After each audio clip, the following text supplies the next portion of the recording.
Dear Muslims, send the message and tell the hypocrites and their alikes that the Muslims didn't just sit down and watch and started preying on the non-believers like they have rumored and claimed at the beginning of the coronavirus crisis.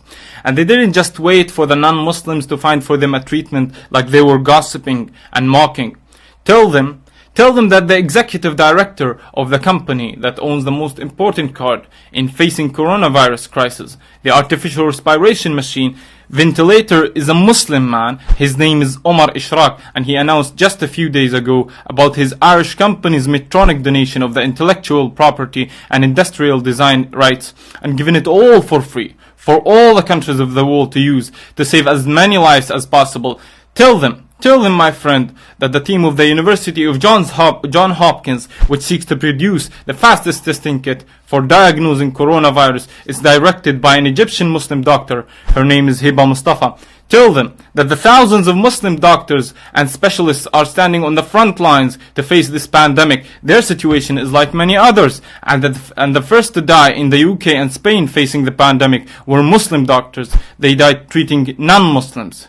You have Hisham Yusuf and Adil Tayyar and Alfa Saadu and Habib Zaidi and Amjad Al-Hawrani and Arima Nisreen. May Allah be pleased with them all.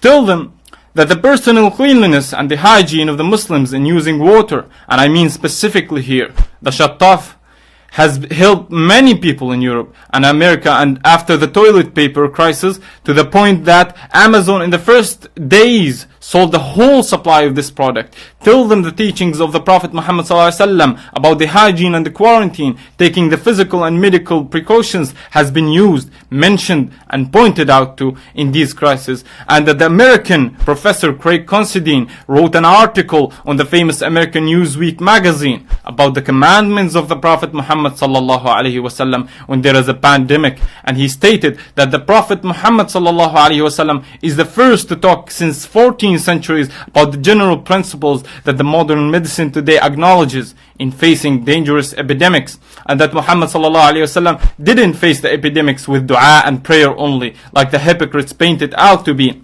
And tell them, my friend, that the scientists and scholars in Muslim countries followed the needed and right scientific, medical, and jurisprudence precautions, and they stopped the Umrahs and the Jum'ahs and the collective groups, and they closed the sacred mosque and the Prophet's mosque, and they were not disappointed.